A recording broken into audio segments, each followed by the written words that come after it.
Welcome back to Online Guru. प्यारे बच्चों, in today's video we will cover a poem Bharat Our Land from your class 9th NCERT textbook Kaveri. प्यारे बच्चों, this poem is a patriotic tribute to India. ये जो कविता है Bharat our land written by Subramania Bharati, ये जो पोम है बेटा, ये एक देशभक्ति वाली श्रद्धांजलि है। यानी कि ये कविता जो है वो भारत के लिए एक ट्रिब्यूट है पोएट की तरफ से। The poet expresses deep pride and admiration for the countries natural beauty, rich culture, spiritual wisdom and glorious past. प्यारे बच्चों, पोएट जो है वो देश की नेचुरल ब्यूटी, प्राकृतिक सुंदरता, रिच कल्चर, हमारी संस्कृति, स्पिरिचुअल विजडम और हमारे आध्यात्मिक ज्ञान, हमारे देश के आध्यात्मिक ज्ञान और ग्लोरियस पास्ट के लिए बहुत ही प्राइड और एडमायरेशन से भरा हुआ है। Now we will start line by line explanation of our poem. Let us move to the first stanza. The mighty Himanta is ours. There is no equal anywhere on earth. The generous Ganga is ours. Which other river can match her grace? The sacred Upanishads are ours. What scriptures else to name with them? The sunny golden land is ours. She is peerless. Let's praise her. प्यारे बच्चों, the poet talks about the Himalayas. The poet is calling Himalayas Himvant, the highest mountains in world. प्यारे बच्चों, आप जानते हैं हिमालयाज जो है वो हाईएस्ट माउंटेन्स हैं वर्ल्ड की।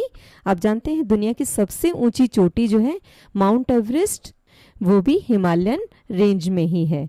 He says India is blessed with such majestic mountains that no other country can match. प्यारे बच्चों, कवि कहते हैं कि भारत को ऐसे शानदार, इतने मैजेस्टिक माउंटेन्स की ब्लेसिंग मिली हुई है जिनकी बराबरी कोई दूसरा देश नहीं कर सकता। और ये जो लाइंस हैं, the mighty Himavanta is ours, there is no equal anywhere on earth. प्यारे बच्चों, ये जो लाइंस हैं shows India's natural greatness. The generous Ganga is ours, which other river can match her grace. प्यारे बच्चों, the Ganga river, it is described as kind and life giving. प्यारे बच्चों, Ganga river जो है वो बहुत ही काइंड और जीवन देने वाली नदी है। The poet asks which other river can match her beauty and importance. जो कवि है हमारा, जो पोएट है, वो पूछता है कि दुनिया में कौन सी दूसरी नदी है जो गंगा माँ की सुंदरता और उसकी इम्पोर्टेंस की बराबरी कर सकती है। यानी कि गंगा हैज़ नो मैच। और प्यारे बच्चों, ये जो दो लाइनें हैं जो आपने पढ़ी, the generous Ganga is ours, which other river can match her grace, this highlights the importance of reverse in Indian life and culture. ये जो दो लाइन है ये हमें ये हाईलाइट करती हैं इम्पोर्टेंस ऑफ रिवर, कि इंडियन लाइफ और इंडियन कल्चर में रिवर्स जो है, नदियों का क्या इम्पोर्टेंस है। The sacred Upanishads are ours, what scriptures else to name with them. प्यारे बच्चों, the poet refers to the Upanishads, ancient Indian scriptures, and they are full of spiritual knowledge. प्यारे बच्चों, यहाँ पर जो पोएट हैं वो जिक्र करते हैं उपनिषद्स का, और जो उपनिषद्स हैं वो पुराने भारतीय ग्रंथ हैं, पुराने एंशियंट स्क्रिप्चर्स हैं जो कि स्पिरिचुअल नॉलेज यानी कि आध्यात्मिक ज्ञान से भरे हुए हैं। The poet proudly says no other text can compare with them. और वो गर्व से कहते हैं कि कोई भी दूसरा ग्रंथ उनकी बराबरी नहीं कर सकता। प्यारे बच्चों, ये जो लाइंस हैं ये इंडिया की रिच स्पिरिचुअल हेरिटेज को, यानी कि समृद्ध आध्यात्मिक विरासत को दिखाती हैं। The sunny golden land is ours. She is peerless. Let's praise her. प्यारे बच्चों, यहाँ पर इंडिया को डिस्क्राइब किया गया है एक ब्राइट, गोल्डन और प्रॉस्परस लैंड की तरह। यानी कि भारत जो है वो एक ब्राइट, चमकदार, गोल्डन, सुनहरा और प्रॉस्परस यानी कि खुशहाल जमीन है। यानी कि भारत को चमकदार, सुंदर और खुशहाल धरती बताया गया है। प्यारे बच्चों, यहाँ पर पोएट कहते हैं कि इंडिया जो है that is unique and incomparable, यानी कि भारत अनोखा और बेमिसाल है। इट इज़ पियरलेस, और हमें इसकी तारीफ करनी चाहिए। लेट्स प्रेज हर। प्यारे बच्चों, ये लाइंस जो हैं वो पोएट के लव और प्राइड को डिफाइन करती हैं, एक्सप्रेस करती हैं, जो कि उनके नेशन के लिए है। Now let us move to the next stanza. Gallant warriors have lived here. Many a sage has sanctified this land. The divinest music has been heard here, and here all auspicious things are found. प्यारे बच्चों, poet कहते हैं कि India has been home to brave warriors and great sages. Sages means wise people, यानी कि भारत जो है वह बहुत ही बहादुर योद्धाओं और महान ऋषि मुनियों की, यानी कि बुद्धिमान लोगों का घर रहा है। और इन ऋषियों ने, इन सेजेस ने, they had made the land Holi with their wisdom, और इन ऋषियों की वजह से भारत एक पवित्र भूमि रहा है, यानी कि इट्स अ होली लैंड। प्यारे बच्चों, through these lines the poet wants to reflect India's heroic and spiritual past. प्यारे बच्चों, पोएट इन लाइन्स से इंडिया के हीरोइक और स्पिरिचुअल पास्ट को दिखाना चाह रहा है, यानी कि भारत कितना वीर और कितना आध्यात्मिक रहा है अपने पास्ट में। The divinest music has been heard here, and here all auspicious things are found.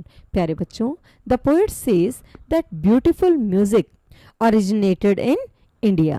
प्यारे बच्चों, यहाँ पर कवि कहते हैं कि जो सुंदर संगीत है, ब्यूटीफुल म्यूजिक जो है वो इंडिया में ही ओरिजिनेट हुआ है, यानी कि भारत से ही शुरू हुआ है।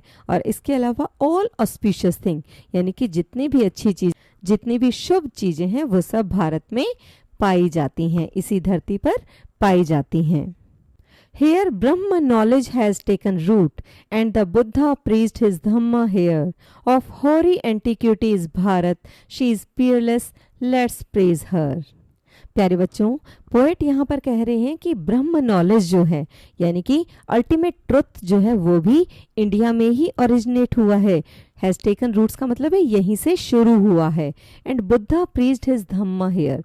धम्मा मीन्स टीचिंग, यानी कि गौतम बुद्धा ने भी अपनी टीचिंग्स जो हैं वो यहीं पर प्रीच की थी, यहीं पर दी थी। प्यारे बच्चों, होरी एंटिक्विटी मीन्स वेरी एंशियंट, यानी कि बहुत पुराना। प्यारे बच्चों, India has a long and glorious history. Bharat का जो इतिहास है वो बहुत ही लंबा और शानदार है। तो यहाँ पर पोएट जो है वो दोबारा से कह रही हैं कि India is Peerless, without equal, unmatched. प्यारे बच्चों, भारत का कोई मुकाबला नहीं, भारत जैसा कोई और देश नहीं है। भारत जो है वो यूनिक है। और ये जो है, ये जो पोम जो हमने अभी पढ़ी है, this highlights India's ancient civilisation and greatness, यानी कि हमारी पुरानी सभ्यता और हमारी महानता, भारत की ग्रेटनेस को ये पोम जो है ये बहुत अच्छे से बताती है हमें। प्यारे बच्चों, इस पोम के थ्रू पोएट हमें बताते हैं कि India is a land of goodness, prosperity and positivity. Bharat जो है वो अच्छाई, यानी कि गुडनेस, खुशहाली, प्रॉस्पेरिटी और पॉजिटिविटी की धरती है। और इससे यह बात और पक्की होती है कि भारत जो है वो हर तरह से पूरा और खुशनसीब है, यानी कि India is complete and blessed in every way. प्यारे बच्चों, इस पोम की जो मेन थीम्स हैं वो है patriotism and love for India. Natural beauty भी हो सकती है, क्योंकि हमने हिमालयाज और गंगा के बारे में बात की। स्पिरिचुअल और कल्चरल रिचनेस भी हो सकती है, क्योंकि we talked about Upanishad and Buddha. Bravery और wisdom, because we talked about warriors and sages. और इसके अलावा एंशिएंट हेरिटेज और नॉलेज भी हो सकता है। तो प्यारे बच्चों, अब थीम्स की बात करने के बाद अब हम बात करते हैं मैसेज की, कि ये पोम जो है ये हमें क्या मैसेज देती है।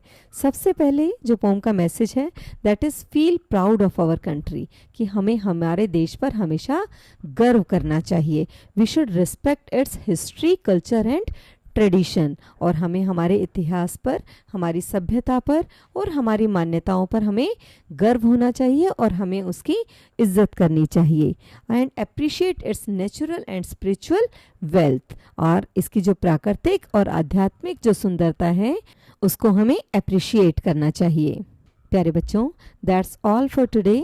I hope this line by line explanation helped you understand this poem, and if you find this video helpful for your class 9 studies, don't forget to like, share with your classmates and subscribe to Online Guru for more Kaveri textbook lessons. प्यारे बच्चों, keep listening, keep learning. Thank you.